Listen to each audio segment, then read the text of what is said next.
Hi children, welcome back to social science class. In the previous history class, we had discussed the fourth chapter of history, the Mughal Empire.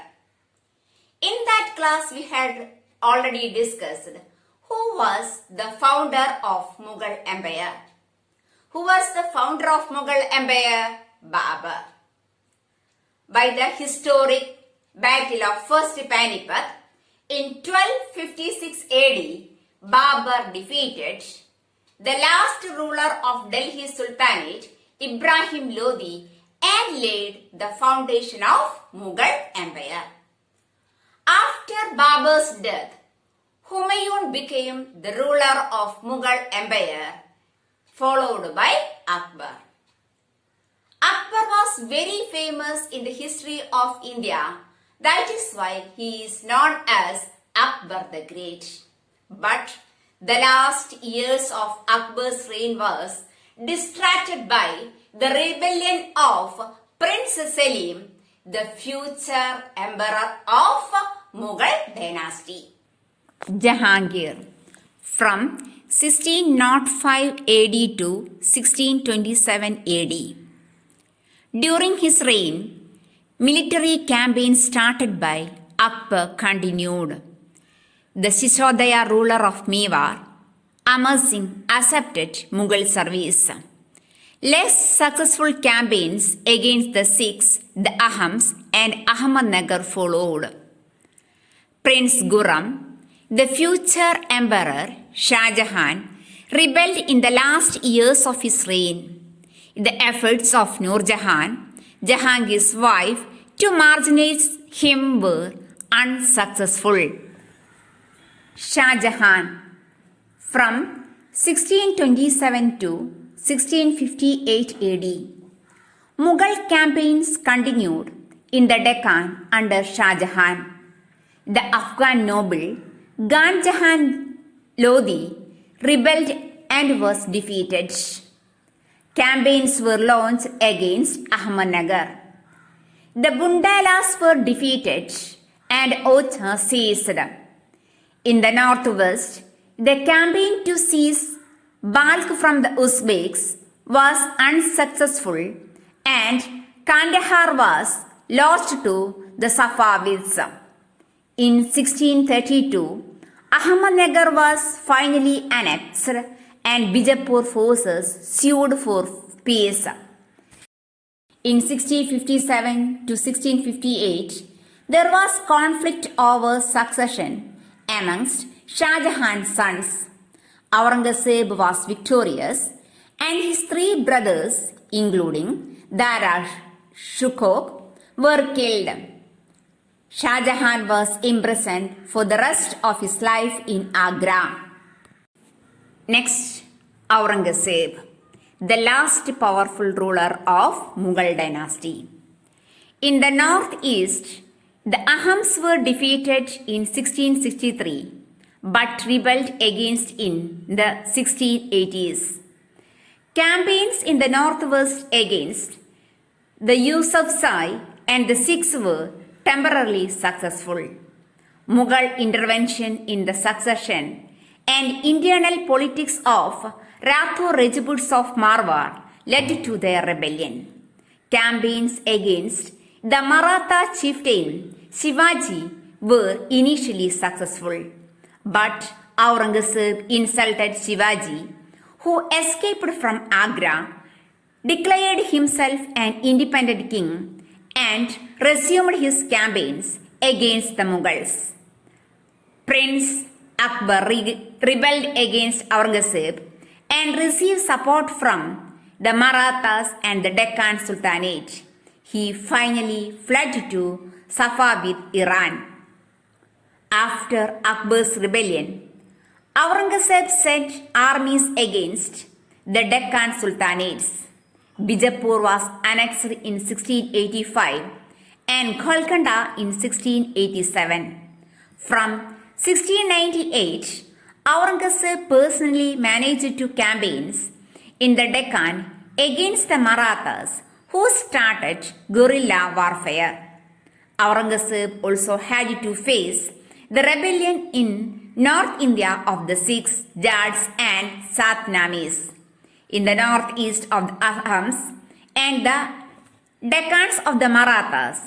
His death was followed by the succession conflict among his sons that finally led to the decline of Mughal Empire.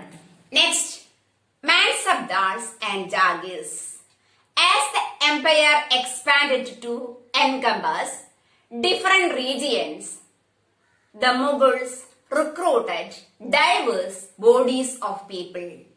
From a small nucleus of Turkish nobles, they expanded to include Marathas, Indian Muslims, Iranians, Afghanistans, Rajputs, and other peoples.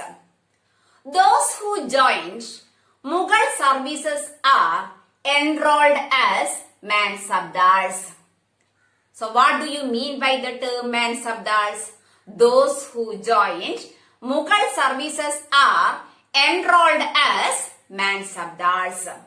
The term Mansabdars refers to an individual who holds a mansab, meaning rank.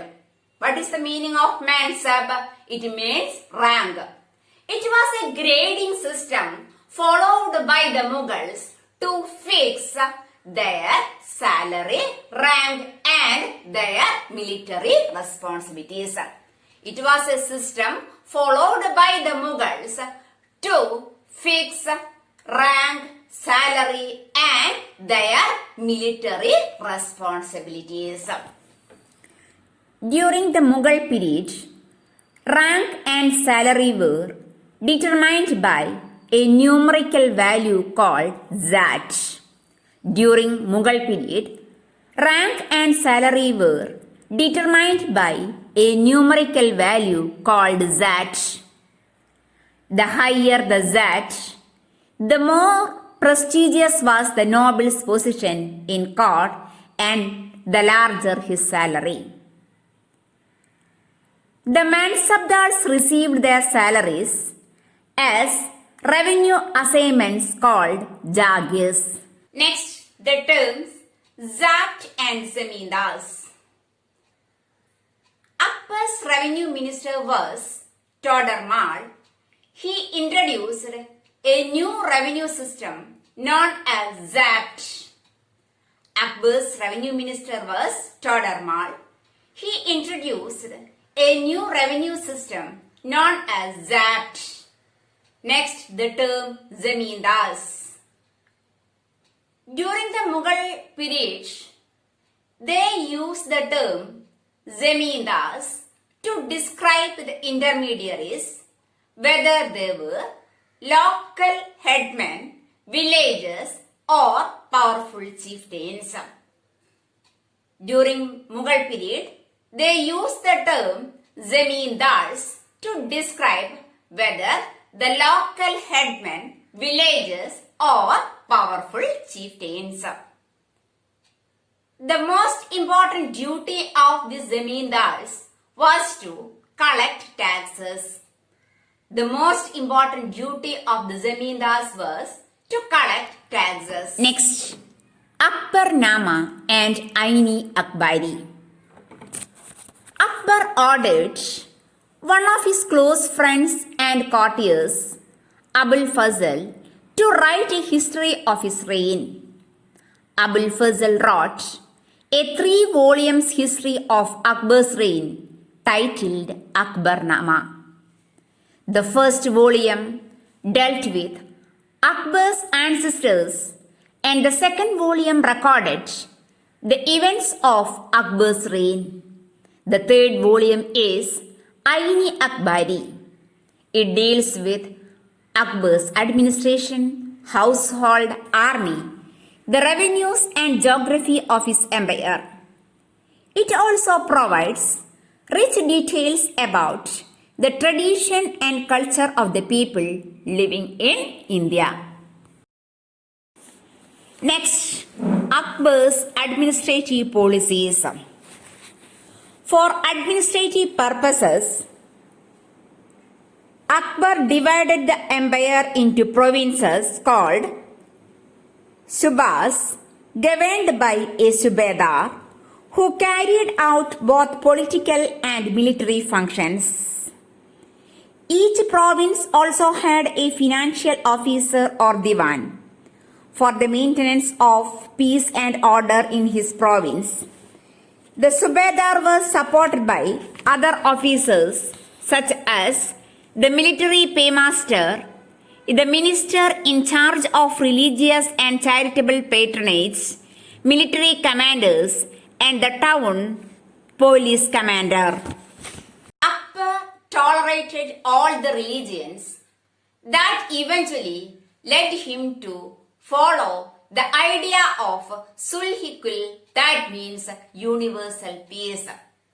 So, Akbar followed the idea of Sulhikul, that means universal peace. So, children, from Babur to Aurangzeb, in chronological order, we had discussed the rulers of Mughal dynasty. The last powerful ruler of Mughal dynasty was Aurangzeb.